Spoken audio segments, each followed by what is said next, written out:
இலங்கை யாழ்ப்பாணத்தில் தமிழ் மாணவர்கள் 2 பேர் இலங்கை காவல்துறையினரால் சுட்டுக் கொல்லப்பட்டதை கண்டித்து சென்னையில் உள்ள இலங்கை துணை தூதரகத்தை நாம் தமிழர் கட்சியினர் முற்றுகையிட்டு வருகின்றனர். அதன் நேரடி காட்சிகளை நாம் பார்த்துக் கொண்டிருக்கிறோம். சிங்கள இனவெறி அரசுக்கு துணை போகாதே, துணை போகாதே, மோடி அரசே துணை போகாதே, நடுவன் அரசே துணை போகாதே, ஒன்றுபடுவோம், ஒன்றுபடுவோம், நாம் தமிழராய் ஒன்றுபடுவோம், இழந்த உரிமையை மீட்டெடுக்க, இருக்கும் உரிமையை பாதுகாக்க, நாம் தமிழராய் ஒன்றுபடுவோம், இனமான காத்த புலிக்கொடி பறக்கட்டும், பறக்கட்டும், இனி ஏனும் மண்ணில் தமிழ் கூடி சிறக்கட்டும். இதுவரை இங்கே அரசியல் என்பது வருமானம், வருமானம், நாம் தமிழர் அரசியல் என்பது இனமானம், இனமானம். இலங்கையில் பன்னெடுங்காலமாக தேயிலை தோட்டத்தில் கூலி அடிமைகளாக உழைத்து அந்த நாட்டினுடைய பொருளாதாரத்தை நிரப்பிக் கொண்டிருக்கிற எமது உறவுகள், மலையக மக்கள்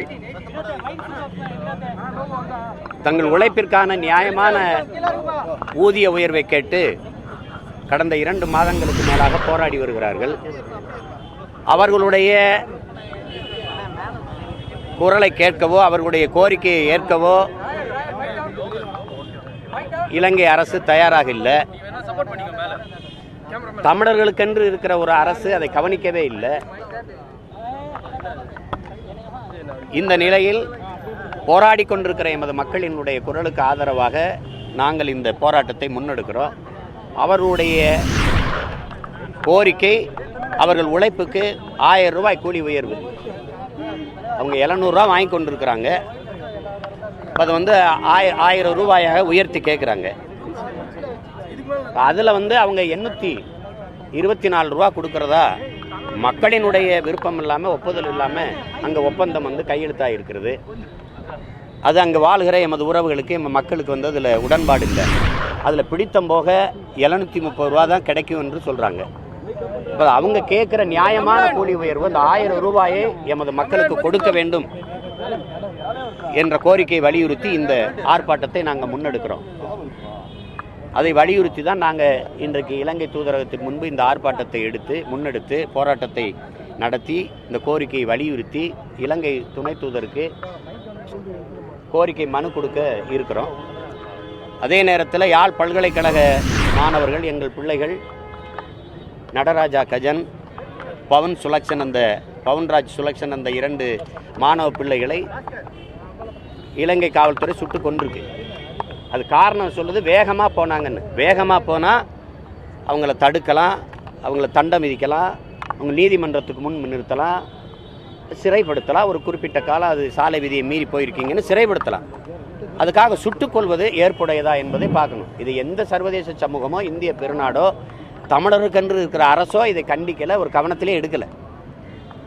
அங்கே அந்த சுட்டுக் கொல்லப்பட்டதில் ஒரு மாணவன் யாழ் பல்கலைக்கழகத்தில் மாணவ தலைவர் பதவிக்கு போட்டியிட்டாருங்கிறதுக்காகவே அவர் சுட்டுக் கொல்லப்பட்டிருக்காங்க. இனி யாரும் இது போன்ற எண்ணம் தமிழ் மாணவர்களுக்கு வரக்கூடாது, போட்டியிடக்கூடாது, இந்த சிந்தனையே வரக்கூடாது என்று அச்சுறுத்துவதற்காக திட்டமிட்டு செய்யப்பட்ட செயல் அது. அதில் ஒரு மாணவன் உடலில் குண்டடிபடலை, தலையில் தான் பலத்த காயம்பட்டிருக்கு. ஆனால் அந்த மாணவன் தலைக்கவசம் அணிஞ்சிருக்கான். அப்போ தலைக்கவசம் அணிஞ்சவனா அவனை பிடிச்சு அடித்து தலையில் அடித்து அவனை சாகடிச்சிருக்கிறாங்க என்பதுதான் நமக்கு தெரிய வர செய்தி. அப்போ இது ஒரு கொடுஞ்செயல், இது திட்டமிட்டு செய்யப்பட்ட கொலை. இதை கண்டிக்கவோ கேட்கவோ யாரும் இல்லை. அப்போ அங்கே ஒரு நியாயமான விசாரணை தேவை. இதை சர்வதேச சமூகம் கவனத்தில் எடுத்து அதை கண்டிக்கணும். அதற்கான ஒரு நியாயமான விசாரணையை முன்னெடுக்கணுங்கிறது தான் எங்களுடைய கோரிக்கை. அதை இந்த கோரிக்கைகளையும் வலியுறுத்தி தான் நாங்கள் இந்த ஆர்ப்பாட்டத்தை இன்னைக்கு நடத்துகிறோம். இந்த 2 கோரிக்கையும் வலியுறுத்தி இப்போது நாங்கள் இலங்கை துணை தூதருக்கு எங்களுடைய இந்த கோரிக்கை மனுவை அளிக்க இருக்கிறோம்.